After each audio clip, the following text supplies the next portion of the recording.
Hi, I'm Natalie. I'm a dietitian with Seabury Resources for Aging. I'm here at the Bind Center in DC, and we're going to do some cooking today, so come in and join us.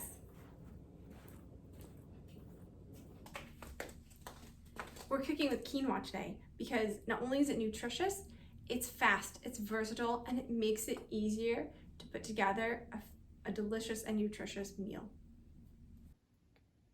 First, I'm going to show you how to put together this beautiful bowl of quinoa fried rice. So to start, you're going to need some quinoa. Quinoa is super easy. You cook it just like rice. And if you want to make it even easier, I just throw it in a rice cooker. I can't really burn it that way. So cook some quinoa and have some ready. And if you want, cook a big batch, stick some in the freezer or fridge for later. So for this recipe, I pull out my leftover vegetables and my quinoa that I've got on hand, and I throw it together with some eggs, and it makes the quinoa fried rice. I chose to use a bell pepper, some red onion, and some beautiful green snap peas to keep it Asian inspired, but you really can use whatever you want.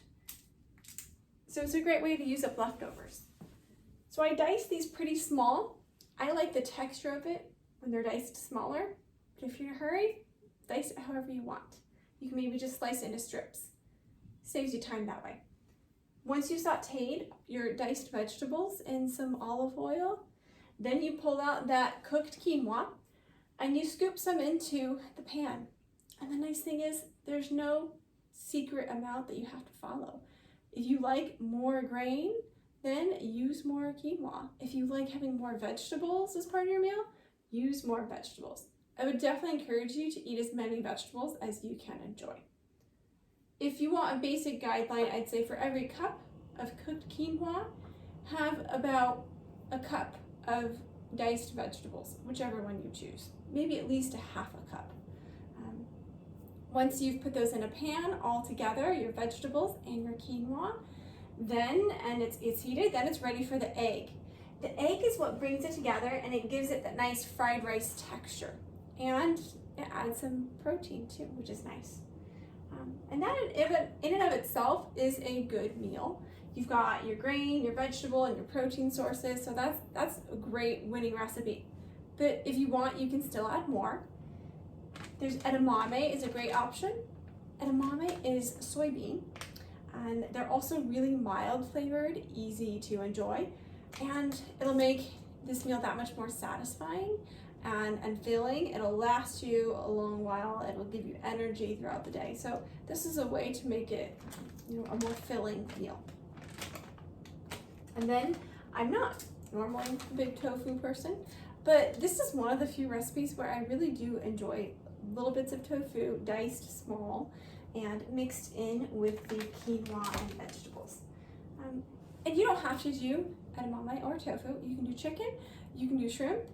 You really can use whatever protein you have on hand and whatever you like. Now, because we're doing a fried rice and Asian themed, I kept the seasoning Asian themed too. Ginger, I love ginger, and I love these tubes of it because it allows me to keep it around for a little while before it goes bad, and it's already ground up for me. So this is great if you aren't cooking very often, or if you're cooking for maybe smaller groups, maybe just 1 or 2 people. This is nice to have on hand. So I sauteed all the vegetables, and I'm adding my ginger.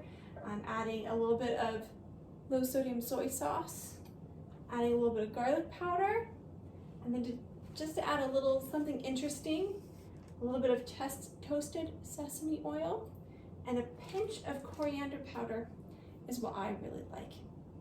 But like I said, this is flexible. You get to do what you want with it. And you can adjust the seasonings based on how it tastes to you.